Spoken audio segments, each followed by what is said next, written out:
Kumaraswamy murder ಕೇಸ್ನಲ್ಲಿ ಪರಪ್ಪನ ಅಗ್ರಹಾರ ಜೈಲು ಪಾಲಾಗಿರುವ challenging star Darshan ಗಳ ಗಳ ಗಳ ಅಂತ ಕಣ್ಣೀರು ಹಾಕಿದ್ದಾರೆ. ಇವತ್ತು ದರ್ಶನ್ರನ್ನ ಭೇಟಿ ಮಾಡಲಿಕ್ಕೆ ಅವರ ಧರ್ಮಪತ್ನಿ ವಿಜಯಲಕ್ಷ್ಮಿ ಹಾಗೆ ಪುತ್ರ ವಿನೀಶ್ ಪರಪ್ಪನ ಅಗ್ರಹಾರ ಜೈಲಿಗೆ ಹೋಗಿದ್ರು. ಮಗನನ್ನ ಕಂಡು ಕಣ್ಣೀರನ್ನ ಹಾಕಿದ್ದಾರೆ ದರ್ಶನ್. ಪತ್ನಿ ಹಾಗೆ ಮಗನನ್ನ ಕಂಡು ಗಳ ಗಳ ಅಂತ ಕಣ್ಣೀರು ಹಾಕಿದ್ದಾರೆ. ಮಗನನ್ನ ತಬ್ಕೊಂಡು ಕಣ್ಣೀರು ಸುರಿಸಿದ್ದಾರಂತೆ ದರ್ಶನ್. ರಿಪಬ್ಲಿಕ್ ಕನ್ನಡಕ್ಕೆ ಸಿಕ್ಕಿರುವ ಎಕ್ಸ್ಕ್ಲೂಸಿವ್ ಮಾಹಿತಿ ಇದು. ಮಗನನ್ನ ತಬ್ಬಿಕೊಂಡೇ ಅಳುತ್ತಾ ಮಾತನಾಡಿದ್ರಂತೆ ದರ್ಶನ್. ನಡೆದ ಘಟನೆಯನ್ನೆಲ್ಲ ವಿವರಿಸಿದ್ದಾರೆ ಅನ್ನೋ ಮಾಹಿತಿ ಕೂಡ ಇದೆ. ಎಷ್ಟರ ಮಟ್ಟಿಗೆ ವಿವರಿಸಿದ್ರು, ಯಾವುದನ್ನೆಲ್ಲ ಎಡಿಟ್ ಮಾಡಿದ್ರು ಗೊತ್ತಿಲ್ಲ. ಮಗನ ಮುಂದೆ ಏನೇನಾಯ್ತು ಅನ್ನೋದನ್ನ ವಿವರಿಸಿ ಕಣ್ಣೀರು ಹಾಕಿದ್ದಾರಂತೆ. ದರ್ಶನ್ರನ್ನ ಭೇಟಿಯಾಗಿ ವಾಪಸ್ ಹೋಗ್ತಾ ಇರೋ ಸಂದರ್ಭದ ದೃಶ್ಯವನ್ನ ಗಮನಿಸ್ತಾ ಇದ್ದೀರಿ. ವಿಜಯಲಕ್ಷ್ಮಿ ಹಾಗೆ ದರ್ಶನ್ ಅವರ ಪುತ್ರ ಸಂದರ್ಭದಲ್ಲಿ ಮಾಧ್ಯಮಗಳ ಕ್ಯಾಮ್ರಾ ಕಂಡ ಕೂಡಲೇ ಆ ಕಾರ್ನಲ್ಲಿದ್ದವ್ರಿಗೆ ಅದು ಏನು ಅನಿಸ್ತೋ ಏನೋ, ಮಾಧ್ಯಮದವ್ರ ಮೇಲೇನೆ ಕಾರ್ ಹಚ್ಚಲಿಕ್ಕೆ ಕೂಡ ಮುಂದಾಗಿದ್ರು. ಒಳಗೆ ದರ್ಶನ್ ಕಣ್ಣೀರು, ಹೊರಗೆ ದರ್ಶನ್ ಅವರ ಕುಟುಂಬಸ್ಥರ ದರ್ಪ. ಮತ್ತಷ್ಟು ಡೀಟೇಲ್ಸ್ ನಮ್ಮ ಪ್ರತಿನಿಧಿ ನವೀನ್ ನೀಡ್ತಾ ಹೋಗ್ತಾರೆ. ದೂರವಾಣಿ ಸಂಪರ್ಕದಲ್ಲಿದ್ದಾರೆ. ನವೀನ್, ಹತ್ತು ಬಿಟ್ರಂತ ದರ್ಶನ್, ಏನಾಯ್ತು?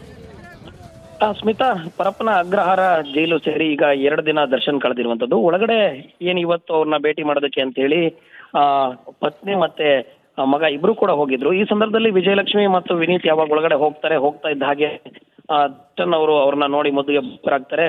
ಕೂಡಲೇ ತನ್ನ ಮಗನನ್ನ ತಬ್ಬಿಕೊಂಡು ಕೆಲ ಹೊತ್ತು ಏನು ಸಾಕಷ್ಟು ನೋವನ್ನ ಹೊರ ಹಾಕಿದ್ರ ಅನ್ನೋ ಮಾಹಿತಿ ರಿಪಬ್ಲಿಕ್ ಕನ್ನಡಕ್ಕೆ ಎಕ್ಸ್ಕ್ಲೂಸಿವ್ ಆಗಿ ಒಂದಷ್ಟು ಲಭ್ಯವಾಗಿರುವಂತದ್ದು. ಈ ಒಂದು ಸಂದರ್ಭದಲ್ಲಿ ಅವರು ಕೆಲವೊಂದು ಘಟನೆ ಬಗ್ಗೆ ಕೂಡ ವಿವರಿಸಿದ್ದಾರೆ ಅನ್ನೋ ಮಾಹಿತಿ ಲಭ್ಯವಾಗಿದೆ. ಜೊತೆಗೆ ಇಲ್ಲಿ ಏನು ಹೇಳಿದ್ರೆ ಪರಪ್ಪನಗರ ಜೈಲಿನ ಒಳಗಡೆ ಅವರು ಎಷ್ಟು ಒಳಗಡೆ ಇದ್ರೂ ಸಹ ನಾನು ಇರ್ತೀನಿ ಅಂತ ಹೇಳಿದ್ರು. ಅಲ್ಲಿ 4 ಗೋಡೆಯ ಮಧ್ಯೆ ಅಲ್ಲಿ ಬೇರೆಯವರು ಯಾರು ಸಂಪರ್ಕ ಇರೋದಿಲ್ಲ. ಇನ್ನು ರಜದಲ್ಲಿ ಸಿನಿಮಾ ಇನ್ನೊಂದು ಮತ್ತೊಂದು ಅಂತ ಹೇಳಿ ಅಲ್ಲಿ ಸಾಕಷ್ಟು ಓಡಾಡ್ದಿರ್ತಾರ. ಈಗ 4 ಗೋಡೆಯ ಮಧ್ಯೆ ಇರೋದ್ರಿಂದಾಗಿ ಅಲ್ಲಿ ಸಾಕಷ್ಟು ಒಂದು ಒತ್ತಡ ಇರ್ತದೆ. ಆ ಸಂದರ್ಭದಲ್ಲಿ ಇವರು ಈ ಘಟನೆಗಳು ಇತ್ತೀಚೆಗೆ ನಡೆದಿರೋ ಎಲ್ಲ ವಿದ್ಯಮಾನಗಳ ಬಗ್ಗೆ ಒಂದಷ್ಟು ಚರ್ಚೆಗಳನ್ನ ಮಾಡೋ ಸಂದರ್ಭದಲ್ಲಿ ಸಾಕಷ್ಟು ನೋವನ್ನ ಹೊರ ಹಾಕಿದ್ರು. ಅವ್ರ ಜೊತೆ ಮಾತಾಡ್ತಾ ಇರೋ ಸಂದರ್ಭದಲ್ಲಿ ಕೂಡ ಪದೇ ಪದೇ ನೀವು ನನ್ನ ನೋಡೋದಕ್ಕೆ ಒಳಗಡೆ ಏನ್ ಬರೋದು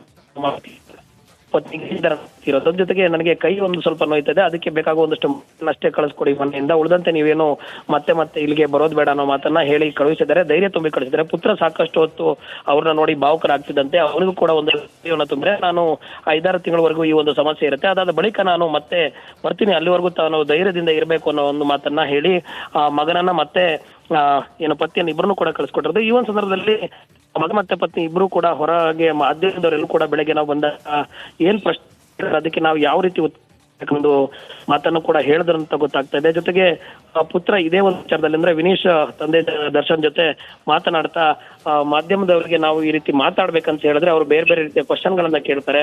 ಮಾತನಾಡೋದಾದ್ರು ಕೂಡ ಈ ರೀತಿಯ ಕ್ವಶನ್ ಗಳು ಕೇಳಿದಕ್ಕೆ ಯಾವ ರೀತಿ ಉತ್ತರ ಕೊಡ್ತಾರೆ ನಮಗೂ ಗೊತ್ತಾಗಲ್ಲ ಅಂತ ಹೇಳಿ ಹೊರಗಡೆ ಹೋಗಿದ್ದಾರೆ ನಾವು ಸಂದರ್ಭದಲ್ಲಿ. ಈಗ ಏನು ಹೊರಗಡೆ ಹೋಗುವಾಗ್ಲೂ ಕೂಡ ಸಾಕಷ್ಟು ಇಲ್ಲಿ ಕೆಲವೊಂದು ಗೊಂದಲಗಳು ನಡೀತು. ಅವರು ಕಾರ್ ಚಾಲಕರು ಮಾಧ್ಯಮದವ್ರು ನೋಡ್ತಾ ಇದ್ದಂತೆ ನುಗ್ಗಿಸಕ್ಕೆ ಮುಂದಾದ್ರು. ಆ ಒಂದು ಸಂದರ್ಭ ರೈಟ್ ಧನ್ಯವಾದ ನವೀನ್.